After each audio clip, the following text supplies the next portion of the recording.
Story with Binaca. सुनिए कहानी Binaca की जुबानी। तो लीजिए, हाजिर है रविंद्रनाथ टैगोर की कहानी विदा। कन्या के पिता के लिए धैर्य करना थोड़ा बहुत संभव भी था, लेकिन वर के पिता पल भर के लिए भी सब्र करने को तैयार नहीं थे। उन्होंने समझ लिया कि कन्या के विवाह की आयु पार हो चुकी है, परंतु किसी प्रकार कुछ और भी पार हो गए तो इस चर्चा को भद्र या अभद्र किसी भी उपाय से दबा के रखने की क्षमता भी समाप्त हो जाएगी। कन्या की आयु अवैध गति से बढ़ रही थी, इसमें किसी को शंका करने की आवश्यकता बड़ी नहीं, किंतु इससे भी बड़ी शंका इस बात की थी कि कन्या के तुलना में दहेज की रकम अब काफी अधिक थी। वर के पिता इसी हेतु इस प्रकार जल्दी मचा रहे थे। मैं ठहरा वर, अपितु विवाह के विषय में मेरी राय से अवगत होना नितांत व्यर्थ समझा गया। अपनी कर्तव्य परायणता में मैंने किसी भी प्रकार की न्यूनता नहीं आने दी, यानी एफए पास करके छात्रवृत्ति का अधिकारी बन बैठा। परिणाम ये निकला कि मेरे संबंध में श्री प्रजापति के दोनों ही पक्ष, कन्या पक्ष और वर पक्ष, बार बार बेचैन होने लगे। हमारी जन्मभूमि में जो पुरुष एक बार विवाह कर लेता है, उसके मन में दूसरी बार विवाह करके रचनात्मक कार्यों में कोई जिज्ञासा या उद्वेग नहीं होता। एक बार नर मांस का स्वाद लेने पर उसके प्रति बाघ के जो मन की दशा होती है, नारी के विषय में बहुत कुछ वैसी ही हालत एक बार विवाह करने वाले पुरुष के मन की भी होती है। एक बार नारी का अभाव घटित हुआ कि फिर सबसे पहला प्रयत्न उस अभाव को पूर्ण करने के लिए किया जाता है। ऐसा करते हुए इस बार उसका मन दुविधा में नहीं रहता कि भावी पत्नी की आयु क्या है और कैसी है उसकी अवस्था। मैं देखता हूं कि सारी दुविधा और दुश्चिंता का ठेका आजकल के लड़कों के नाम ही छूटा है। लड़कों की ओर से बारंबार विवाह का प्रस्ताव होने पर उसके पिता पक्ष के चांदी समान श्वेत केश खिजाब की महिमा से बारंबार श्याम वर्ण को अपना लेते हैं, और उधर बातचीत की तपाग्नि से ही लड़कों के श्याम केश मारे चिंता और परेशानी के रात के कुछ घंटों में ही उठने का उपक्रम करते हैं। आप विश्वास कीजिए, मेरे मन में ऐसा कोई विषय या उद्वेग का श्री गणेश नहीं हुआ, अपितु विवाह के प्रस्ताव से मन मयूर बसंत की दक्षिण पवन की शीतलता में नृत्य कर उठा। कौतूहलता से उलझी हुई कल्पना की नई आई हुई कौंपलों के बीच मानो गुपचुप कानाफूसी होने लगी।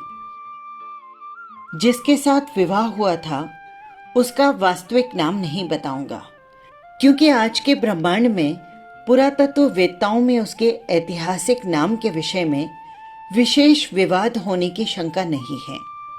जिस ताम्र पत्र पर उसका नाम अंकित है वो मेरा ही हृदय है। वो पट और पत्नी का नाम किसी युग में विलुप्त होगा, ये सोचना मेरी कल्पना से बाहर है। परंतु जिस सुनहरी दुनिया में वो अक्षय बना रहे, वहां इतिहास के विद्वानों का आना जाना नहीं होता। इस पर भी मेरे इस लेख में उसका नाम कुछ न कुछ तो होना ही चाहिए। अच्छा, तो आप समझ लीजिए उसका नाम शबनम है, क्योंकि शबनम में मुस्कान और रुदन दोनों घुल मिलकर एकाकार हो जाता है और भोर का संदेश प्रभाव बेला तक आते ही चुप जाता है। शबनम मुझसे केवल 2 ही वर्ष छोटी थी। मेरे पिता गौरीदान से विमुख हों सो बात नहीं, उसके पिता कट्टर समाज विद्रोही थे। देश में प्रचलित किसी धर्म के प्रति उनमें श्रद्धा न थी। इसका भी कारण यही है कि उन्होंने भी कसकर बांग्ला भाषा का अध्ययन किया था। पितामह और पिताजी के विभिन्न रूप क्रांति की 2 विभिन्न मूर्तियां थी। कोई भी सरल स्वभाव का नहीं। फिर भी बड़ी आयु वाली कन्या के साथ मेरा विवाह करना पिता ने इसीलिए स्वीकार कर लिया कि उसकी इस आयु की दोनों मुट्ठियों में दहेज की रकम भी बहुत बड़ी थी। शबनम मेरे श्वसुर की एकमात्र कन्या थी। पिताजी को पूर्ण विश्वास था कि कन्या के पिता का सारा धन भावी दामाद के भविष्य के उदर की पूर्ति करने वाली है। मेरे ससुर को किसी मत मतांतर का झमेला नहीं था। पश्चिम की किसी पहाड़ी रियासत के नरेश के यहाँ किसी उच्च पद पर थे। शबनम जब गोद में थी तभी माँ के प्यार का आंचल उस पर से उठ गया था। इस बात की ओर से उसके पिता का ध्यान भी नहीं गया कि पुत्री प्रति वर्ष एक एक वर्ष करके बड़ी होती जा रही है। वहां उनके समाज का कोई ऐसा ठेकेदार नहीं था जो उनके नेत्रों में अंगुली डालकर इस सच्चाई को उनके हृदय में बिठा सके। शबनम ने यथा समय उम्र के 16 वर्ष पार किए, किंतु वे स्वाभाविक 16 वर्ष के थे, सामाजिक नहीं। किसी ने उसे यौवन के प्रति सचेत होने का परामर्श नहीं दिया और न ही उसने स्वयं उस ओर कुछ देखा। मैंने 19वें वर्ष में कॉलेज के तृतीय वर्ष में पग रखा और ठीक तभी मेरा विवाह हो गया। समाज या समाज के ठेकेदार के मत से वो आयु विवाह के उपयुक्त है या नहीं, इस विषय में दोनों पक्ष लड़ भिड़ कर चाहे खून खराबा कर बैठें, किंतु मैं तो निवेदन के साथ यही कहना चाहता हूँ कि परीक्षा पास करने के हेतु ये आयु जिस प्रकार ठीक है, विवाह करने के लिए भी उसी प्रकार कम नहीं। विवाह का सूत्रपात एक चित्र के द्वारा हुआ। उस दिन मैं पढ़ाई लिखाई में सिर गड़ाए बैठा था कि मेरे साथ परिहास का संबंध रखने वाली किसी आत्मीया ने मेरे सम्मुख टेबल पर शबनम का चित्र लाकर रख दिया और कुछ पल शांति के साथ बिताकर कहा, लो, अब झूठ मूठ की पढ़ाई बंद करके सचमुच की पढ़ाई शुरू करो। एकदम जी तोड़कर परिश्रम करने वाली पढ़ाई। चित्र किसी अनाड़ी चित्रकार के द्वारा खींचा गया था।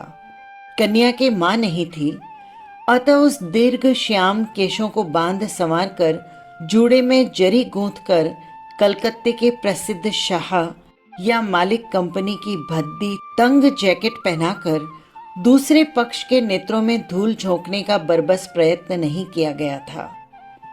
केवल एक सरल भरा हुआ चेहरा था, मृगी सी 2 आंखें और सीधी साधी एक साड़ी। तब भी पता नहीं क्यों कोई अपूर्व महिमा और सौंदर्य उसे घेरे हुए था। वो किसी एक चौकोर चौकी पर बैठी हुई थी। पीछे आवरण के स्थान पर एक धारीदार शतरंजी झूल रही थी। पास ही तनिक सी ऊंचाई पर ही फूलदानी में फूलों से सुंदर गुलदस्ते दिख रहे थे। चित्र के उस सुधा रूप को जैसे ही मेरे मन के जादू का स्पर्श मिला कि मेरे अंतरतम में जाग उठी। वे दोनों कजरारी आंखें मेरे सारे चिंतन को चीरकर मुझ पर जाने कैसे अनोखे भाव से आकर स्थित हो गई और उस तिरछी किनार के निम्न भाग के दोनों अनावृत पगों ने मेरे अंतर में बरबस ही अपना घर बना लिया। विवाह का दिन ठीक अकाल की पूर्व लग्न पर ही आकर पड़ा। उस दिन की शहनाई की हर तान आज मुझे स्मरण हो रही है। उस दिन के प्रति मुहूर्त को मैंने चेतनता के साथ स्पर्श किया था। मेरी ये 19 वर्ष की आयु मेरे जीवन में सदैव रहे, मैं उसे कदापि नहीं भुला सकूंगा। विवाह मंडप में चहुं ओर कोलाहल सा फैल गया। उसी के बीच कन्या का कोमल हाथ मैंने अपने हाथों में पाया। मुझे स्पष्ट तरीके से याद है कि यही मेरे जीवन की एक परम आश्चर्यजनक घटना है। मेरे मन ने बारंबार यही कहा, इसे मैंने पाया है, हासिल किया है, किंतु किसे? ये तो दुर्लभ है, ये नारी है, इसके रहस्य का क्या कभी ओर छोर पाया जा सकता है? मेरे श्वसुर का नाम गौरी शंकर था। जिस हिमाचल पर वे उच्च पदासीन थे, उसी हिमाचल के मानो मोती थे। उनके हृदय के स्नेह स्तोत्र का संधान जिसने भी कर लिया, उसने फिर कभी उनसे संबंध विच्छेद करने की चेष्टा नहीं की। काम पर लौटने से पूर्व उन्होंने मुझे बुलाकर कहा, बेटा, अपनी बच्ची को 17 वर्ष से जानता हूं और तुम्हें अभी कुछ ही दिनों से इस पर भी सौंपा तुम्हारे ही हाथों है। जो निधि आज तुम्हें मिली है, किसी दिन उसका मूल्य भी परख सको, इससे बढ़कर आशीर्वाद मेरे पास नहीं। मेरे माता पिता ने उन्हें बारंबार आशा भरे शब्दों से कहा, समधी जी, कुछ भी चिंता नहीं करना। तुम्हारी पुत्री जैसे पिता को छोड़कर आई है, वैसे ही यहां पर पिता और माता दोनों पाए, ऐसा समझिए। शबनम से विदा होते समय वे हंसकर बोले, बिटिया, चल दिया। इस बूढ़े पिता को छोड़कर तेरा कौन अपना रहा है। आज से यदि इसका कुछ भी गुम हो जाए तो इसके लिए मुझे जिम्मेदार न ठहराना। शबनम ने उत्तर दिया, क्यों नहीं। यदि कभी इतनी सी भी चीज गुम हो गई तो सारी हानि आपको ही भरनी पड़ेगी। अंत में घर रहते हुए जिन विषयों पर बहुधा ही झंझट खड़े हो जाते थे, उनसे उसने पिता को बार बार सचेत कर दिया। भोजन के समय में अनियम का उन्हें खासा अभ्यास था। कुछ विशेष प्रकार के अपथ्य भोजन पर उनकी विशेष रुचि थी। पिता को उन सारे प्रलोभनों से यथासंभव दूर रखना बेटी का विशेष कर्तव्य था। इसी से पिता का हाथ पकड़कर बोली, बाबूजी, क्या मेरी एक बात रखोगे ना। पिता ने प्रफुल्लित मन से कहा, मानव इसीलिए वचन देता है कि एक दिन उसे भंग करके चैन की सांस ले सके। इससे वचन न देना ही श्रेयस्कर है। फिर वो कुछ नहीं बोली और पिता के चले जाने पर उसने कमरे का द्वार बंद कर लिया। इसके बाद की घटना का बखान अंतर्यामी ही कर सकते हैं। पिता पुत्री की अश्रुहीन विदाई का दृश्य पार्श्व के कक्ष की चिर कौतूहली अंतःपुरिकाओं ने देखा, सुना और आलोचना की। कैसी अजीब बात है भला, माया ममता का चिन्ह लेश मात्र भी नहीं रहा। राम राम राम। मेरे श्वसुर के मित्र बनमाली बाबू ने ही हमारी बातचीत पक्की की थी। वे हम लोगों के परिवार से भली भांति परिचित थे। वे मेरे श्वसुर से बोले, अरे बेटी को छोड़कर तो तुम्हारा दुनिया में कोई नहीं है। यही इनके पास ही मकान लेकर जिंदगी के शेष दिन काट डालो। उत्तर मिला, जब दान दिया है तो निशेष करके ही दे डाला। फिर लौट लौट कर निहारने से उसकी बड़ी पीड़ा होगी। जिस अधिकार को एक बार त्याग कर चुका, उसे बार बार बनाए रखने के प्रयत्न से बढ़कर और विडंबना क्या होगी। अंत में मुझे एकांत में ले जाकर किसी अपराधी की तरह सकुचाते हुए बोले, बिटिया को पुस्तक पढ़ने का बड़ा चाव है और लोगों को खिलाना पिलाना उसे बहुत अच्छा लगता है। यदि बीच बीच में तुम्हें रुपए पैसे भेज दिया करूं, इससे वे नाराज तो नहीं होंगे। सुनकर मुझे तनिक आश्चर्य हुआ। कारण ये कि जीवन में कभी किसी भी ओर से धनराशि मिलने पर पिताजी नाराज हुए हों, उनका ऐसा बिगड़ा मिजाज तो मैंने कभी नहीं देखा।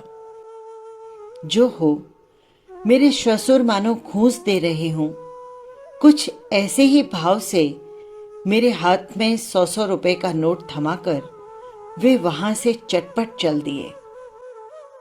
मैंने देखा, इस बार जेब से रुमाल निकालने की बारी आ ही गई। स्तब्ध होकर मैं विचारों में खो गया। मैंने अनुभव किया कि ये लोग बिल्कुल ही अन्य जाति के मानव हैं। अपने सहपाठियों में से मैंने कितनी ही को तो विवाह करते हुए देखा है। मैंने विवाह मंडप में ही समझ लिया कि पाणी ग्रहण के मंत्र द्वारा जिसे प्राप्त किया जा रहा है उससे घर गृहस्थी तो भली भांति चल जाती है, परंतु उसके हृदय को पूर्ण रूपेण पाना 15 आना बाकी रह जाता है। मुझे संदेह है कि विश्व के अधिकांश पुरुष पत्नी को ठीक ठाक पाते हैं या उनको समझते हैं। वे स्त्री को ब्याह कर ले आते हैं किंतु उपलब्ध नहीं कर पाते और न कभी उन्हें इस बात का एहसास हो पाता है कि उन्होंने पाया कुछ भी नहीं। उनकी पत्नियां भी अकाल मृत्यु तक इस कटु सत्य से अवगत नहीं हो पाती, लेकिन मैंने अनुभव किया कि वो मेरी साधना की निधि है, वो अचल संपत्ति है, संपदा है, अगाध रत्न राशि है। शबनम नहीं, इस नाम से काम नहीं चलेगा। एक तो ये कि ये उसका वास्तविक नाम नहीं है और न ये उसका यथार्थ परिचय है। वो तो दिवाकर की तप्त रश्मि है, क्षयकालीन उषा की विदा बेला के अश्रुओं का बिंदु नहीं। नाम को गोपनीय रखकर ही आखिर क्या होगा। उसका वास्तविक नाम था हेमंती। मैंने देखा 17 वर्ष की इस सुंदरी पर यौवन का पूरा आलोक बिखरा हुआ है। तब भी इस अवस्था की गोद में भी उसे चेतनता नहीं मिली है। हिमाच्छित शिखर पर भोर का उजाला तो झलक उठा है, किंतु हिम अभी तक गल नहीं पाया है। कैसी निष्कलंक शुभ्र है वह, कैसी पवित्र की प्रतिमा। ये मैं ही जानता हूं। मेरे मन में बराबर ये शंका बनी रहती थी, इतनी पढ़ी शिक्षित लड़की का मन पता नहीं क्यों कर पा सकूंगा। किंतु कुछ ही दिनों के उपरांत मैंने जान लिया कि उसके मन की राह और शिक्षा की राह आपस में कहीं कटी ही नहीं है। कब उसके सरल शुभ्र मन पर हल्की सी रंगीनी छा गई, नेत्र असल तंद्रा में झूम उठे और देह मन मानो उत्सुक हो उठे। सो निश्चिंतता के साथ ये कह देना मेरे लिए कठिन नहीं अपितु असंभव है। ये तो हुई बात एक पक्ष की, लेकिन अब दूसरा पक्ष भी है। वो और उसके विषय में पूर्ण रूप से कहने का समय अब आ पहुंचा है। मेरे श्वशुर राज दरबार में उच्च पदाधिकारी थे, इसीलिए उनकी इतनी धनराशि बैंक खाते में है। इस संबंध में जनश्रुति ने बहुत तरह के अनुमान बिठाए थे। इनमें से किसी भी अनुमान की संख्या लाख के आंकड़ों के नीचे नहीं पड़ती थी। फलस्वरूप एक ओर पिता के प्रति सम्मान बढ़ता गया तो दूसरी ओर इकलौती बेटी की ओर स्नेह। हमारी घर गृहस्थी का काम धंधा और तौर तरीका जानने के लिए हेम खूब उत्सुकता दिखलाती रही, किंतु मां ने उसे अगाध स्नेह दिखाने के अभिप्राय से कभी किसी काम में हाथ नहीं लगाने दिया। यहां तक कि मायके से हेम के साथ जो पड़ोसिन महरी आई थी उसे उन्होंने वास्तव में अपने कक्ष में नहीं घुसने दिया। फिर भी उसकी जाति पाति के बारे में किसी प्रकार का अपवाद भी नहीं किया। वे डरती थी कि विशेष छानबीन करने पर कहीं कोई अरुचिकर सत्य न सुनना पड़ जाए। दिन इसी तरह कट जाते, लेकिन एक दिन पिताजी का मुंह घोर गंभीर दिखाई दिया। बात यह थी कि मेरे श्वशुर ने विवाह के 15-17 रुपए नकद और 5 सहस्त्र के आभूषण दिए थे। उधर पिताजी को किसी कृपापात्र दलाल से पता चला कि ये धनराशि कर्ज लेकर जुटाई गई थी, जिसका ब्याज भी कुछ मामूली न था और लाख रुपए की अफवाह तो बिल्कुल उड़ाई हुई थी। वास्तव में मेरे विवाह के पूर्व ससुर जी की संपत्ति के परिणाम के विषय में पिताजी ने उनकी कोई आलोचना नहीं की थी। तब भी न जाने किसी तर्क पद्धति से आज उन्होंने ये बिल्कुल पक्का निश्चय कर लिया कि उनके समधी ने जानबूझकर ये धोखा उनके साथ किया है। इसके अलावा पिताजी की ये धारणा भी थी कि मेरे श्वशुर राजा के मुख्यमंत्री या उसी समान किसी उच्च पद के अधिकारी हैं। पीछे पता चला कि वे वहां के शिक्षा विभाग के अध्यक्ष हैं। पिताजी ने बड़ी बड़ी आशाएं कर रखी थी कि आज नहीं तो कल श्वशुर के अवकाश प्राप्त करने पर राजमंत्री के पद पर वे स्वयं ही प्रतिष्ठित होंगे। इन्हीं दिनों के कार्तिक मास की रामलीला के उपलक्ष्य में हमारा जन्मभूमि का सारा परिवार कलकत्ते की हवेली में आ जुटा। वधु को देखते ही उनमें से एक छोर से दूसरी छोर तक कानाफूसी की लहर दौड़ गई। दूसरे के नाते से संबंधित नानी ने कहा, आग लगे मेरे भाग्य को, नई बहू ने तो उम्र में मुझे भी हरा दिया। सुनकर नानी की समवयस्का बोली, अरे हमें ये हराएगी तो हमारा बच्चा विदेश से बहू लाने ही क्यों जाएगा। मां ने उग्रता के साथ उत्तर दिया, भैया रे, ये क्या बातें हो रही है। बहू ने तो अभी 11 पार नहीं किए, यही अगली फाल्गुन में 12 में पांव धरेगी। पछुआ देश में दाल भात खाकर बड़ी हुई है बेचारी, सो देह तनिक अधिक संभल गई है। वृद्धाओं ने शांत अविश्वास के साथ उत्तर दिया, सो बिटिया रानी इतनी कमजोर तो हमारी निगाह भी अभी नहीं हुई है। हमारे ख्याल में तो लड़की वालों ने जरूर उम्र कुछ दबाकर बताई है। मां ने कहा, हम लोगों ने तो जन्मपत्री देखी है, बात सच है। वृद्धाओं ने कहा, सो जन्मपत्री में क्या धोखाधड़ी नहीं चलती। इसी बात पर घोर विवाद छिड़ गया, यहां तक कि संघर्ष की नौबत आ गई। उसी क्षण वहां पर हेम आ पहुंची। उन दोनों वृद्धाओं में से किसी एक ने पूछा, अरे बहू रानी, तुम्हारी उम्र क्या है, बताओ तो भला। मां ने आंखों से संकेत किया, परंतु हेम उनका मतलब नहीं समझी। बोली, 17 वर्ष। मां तिलमिला उठी। उसने उसी अवस्था में कहा, तुम्हें मालूम नहीं। हेम विरोध का प्रदर्शन करती हुई बोली, मुझे ठीक मालूम है, मेरी उम्र 17 वर्ष है। वृद्धाओं ने गुपचुप एक दूसरे के हाथ दबाई।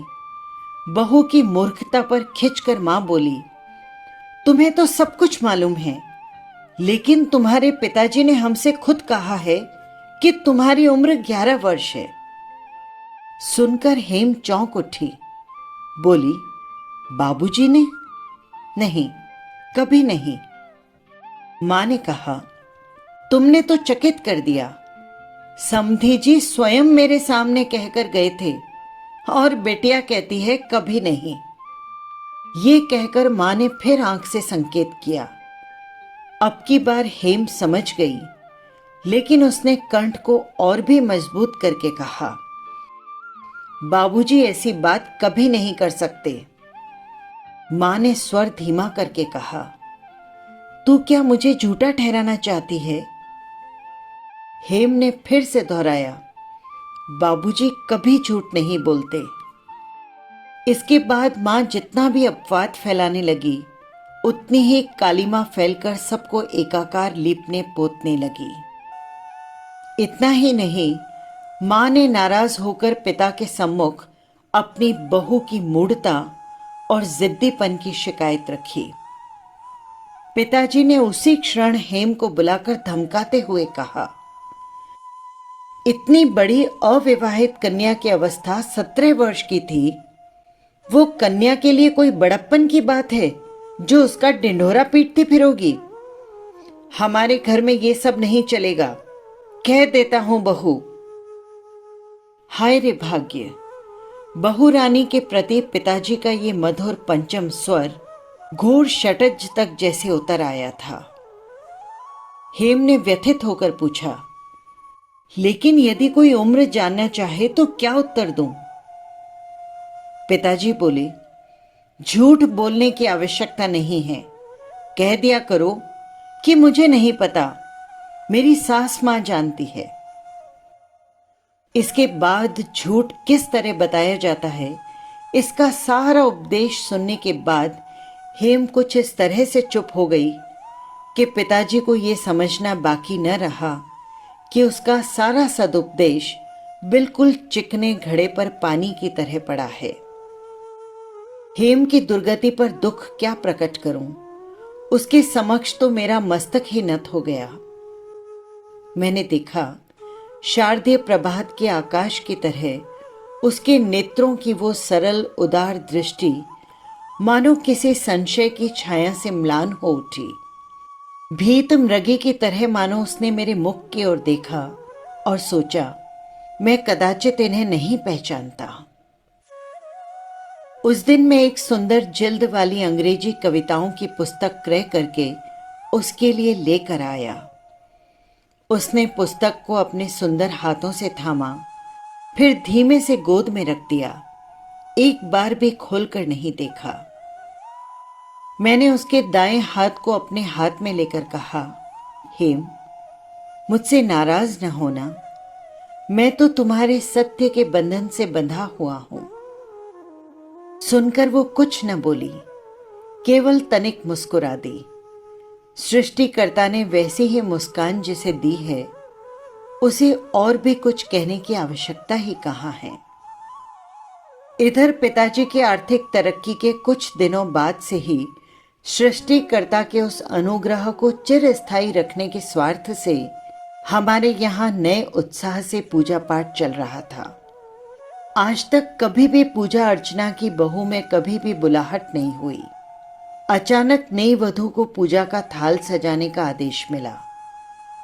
वो बोली, माँ, मुझे समझा दो कि कैसे और क्या करना होगा। प्रश्न कुछ ऐसा न था जिसे सुनकर किसी के सिर पर आसमान टूट पड़ता। ये तो सब लोग भली भांति जानते थे कि मात्र हीना हेम प्रवास में बढ़कर ही इतनी बड़ी हुई है। तब भी इस उद्देश्य का आशय तो केवल हेम को लज्जित करना ही था। सो सभी ने अपने गाल हथेली पर रखकर कहा, हाय रे मैया, ये भला कैसी बात है? आखिर किस नास्तिक के घर की बेटी है? अरे बहू, घर की लक्ष्मी इस गृहस्थी से अब विदा ही होने वाली है, देरी मत समझना। और इसी प्रसंग में हेम के पिता को लक्ष्य करके न जाने कितनी अकथनीय बातें की गई। कटु आलोचना की हवा जब से चलनी आरंभ हुई थी, तब से हेम आज तक बराबर चुप रहकर सब कुछ सहन कर रही थी। कभी पल भर के लिए भी उसने किसी के सामने अश्रु न बहाए, परंतु आज तो उसकी बड़ी बड़ी आंखों को प्लावित करती हुई अश्रुओं की झड़ी लग गई। वो खड़ी होकर बोल उठी, आपको मालूम है, वहां मेरे बाबूजी को सब लोग ऋषि कहते हैं। ऋषि मानते हैं? सुनकर उपस्थित लोगों ने पेट भरकर दिल के गुब्बार निकाले। इस घटना के उपरांत जब कभी उसके पिता का उल्लेख करना होता तो सब लोग यही कहते, तुम्हारे ऋषि बाबूजी। इस बहू का सबसे मर्म स्थान कौन सा है, इसे हमारे यहां सबने अच्छी प्रकार समझ लिया था। वास्तव में मेरे श्वशुर न ब्राह्मण थे और न ईसाई, और बहुत करके नास्तिक भी नहीं। पूजा अर्चना की बात तो कभी उनके ध्यान में ही नहीं।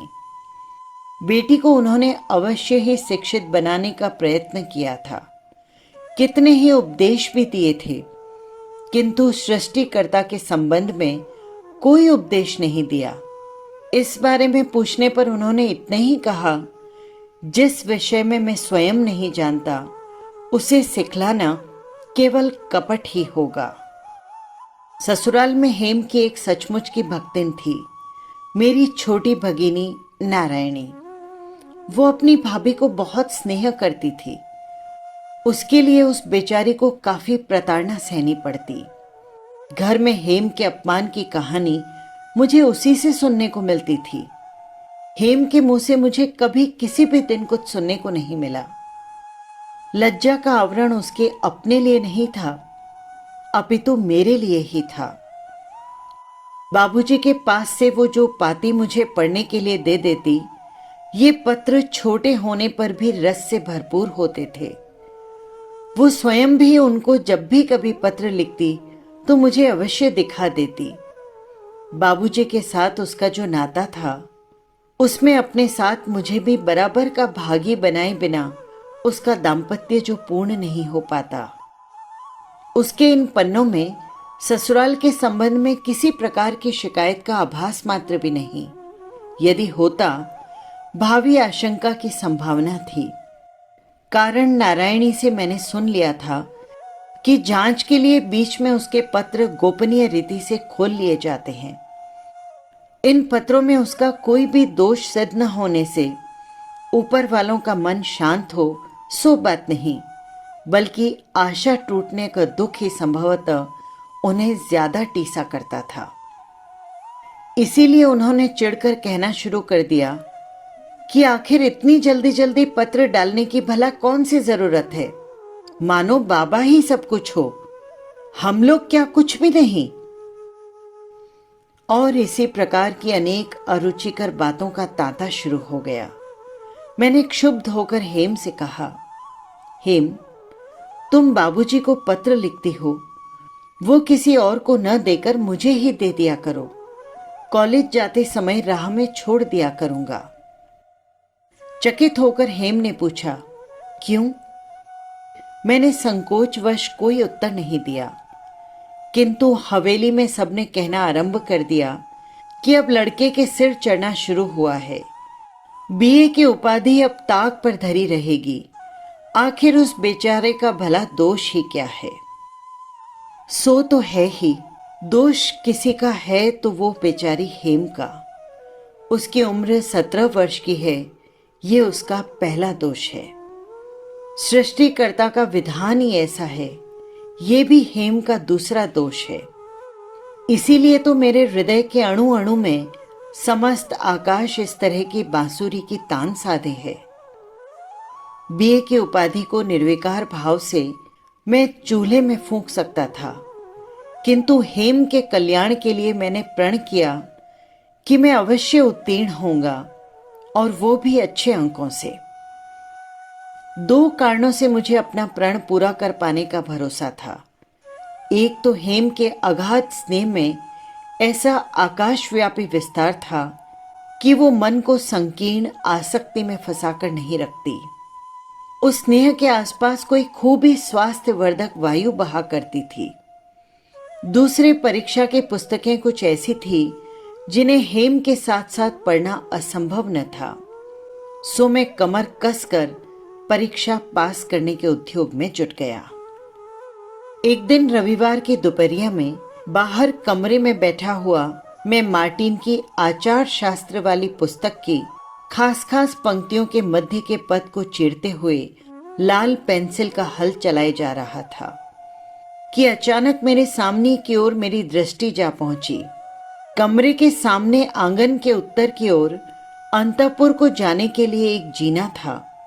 इसी बंद जीने के बाहर की तरफ सींकचेदार खिड़कियां थी। मैंने देखा कि हेम उन्हीं में से किसी एक खिड़की के पास पश्चिम की ओर निहारती हुई चुपचाप बैठी है।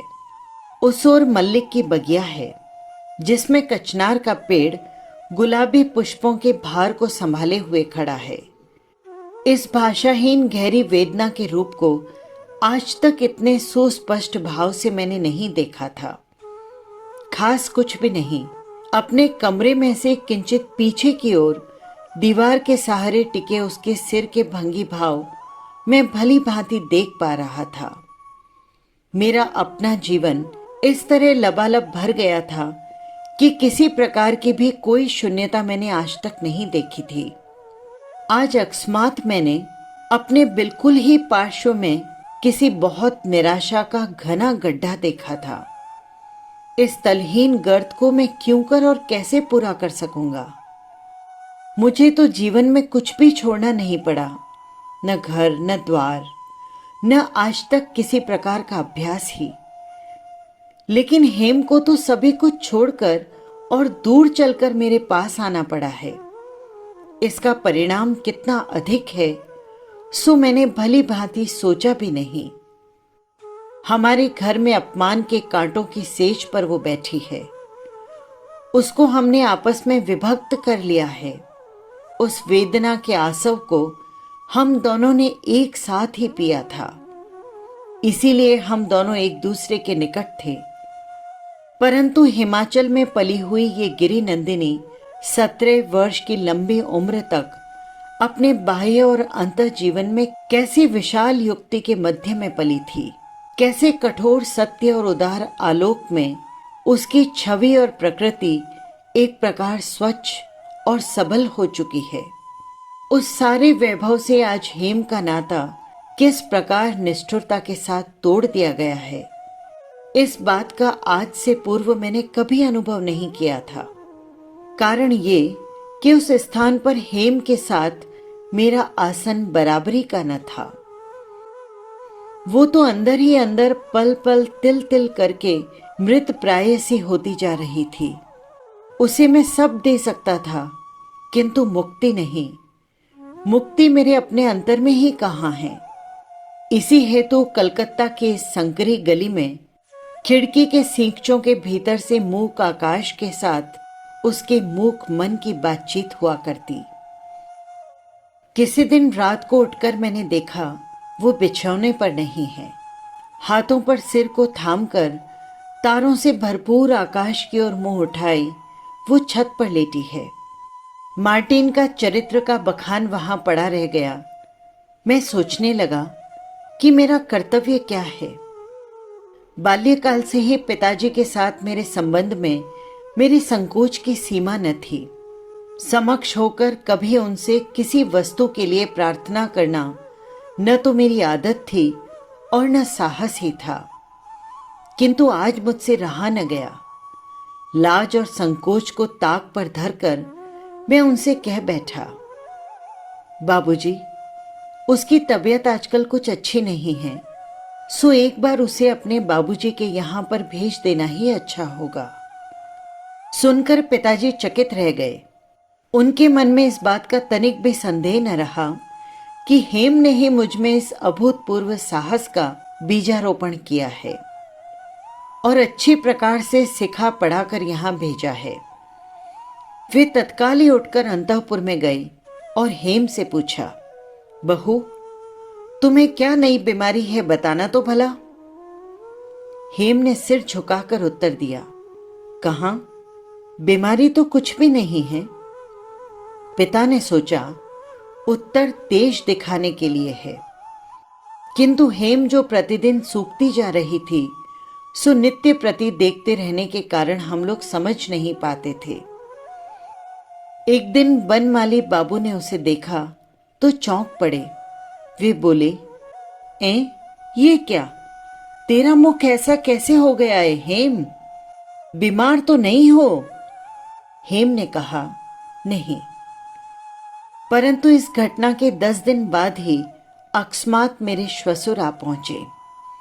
अवश्य ही बनमाली बाबू ने हेम की तबीयत की बात लिखी होगी। विवाह के उपरांत पिता से विदा लेते हुए हेम ने अपने अश्रु रोक लिए थे, किंतु आज जैसे ही उन्होंने उसकी ठोड़ी छूकर उसका मुंह ऊपर उठाया तो अश्रुओं का बांध टूट पड़ा।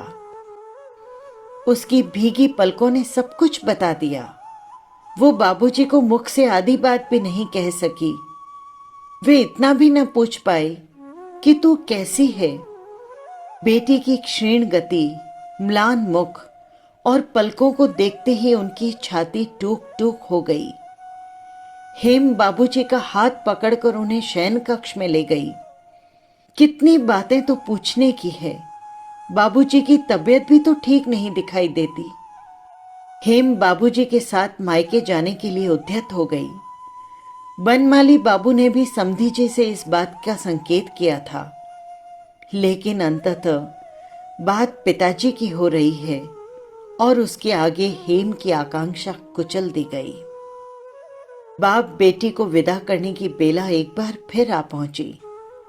बेटी ने नीरव और शुष्क मुस्कान को पीले मुख पर डालते हुए कहा, बाबूजी, यदि फिर कभी आपने मेरे लिए पागलों की भांति बेतहाशा दौड़ते हुए इस हवेली में कदम रखा तो मैं दरवाजा बंद कर लूंगी। बाबूजी ने उसी मुद्रा में उत्तर दिया, बेटी, भाग्य में फिर आना लिखा तो साथ में सेंध लगाने का औजार भी लेता आऊंगा। इसके बाद हेम के मुख की वो मुस्कान फिर कभी देखने को नहीं मिली। फिर क्या हुआ सो मुझसे कहा नहीं जाएगा। सुनता हूं मां फिर उपयुक्त वधू की खोज में है। संभव है किसी दिन मां के अनुरोध की अवहेलना मुझसे नहीं हो सके। यही मुमकिन है, क्योंकि खैर छोड़िए इन भेद भरी बातों को। बस यही थी कहानी। फिर मिलेंगे किसी नई कहानी के साथ। नमस्कार।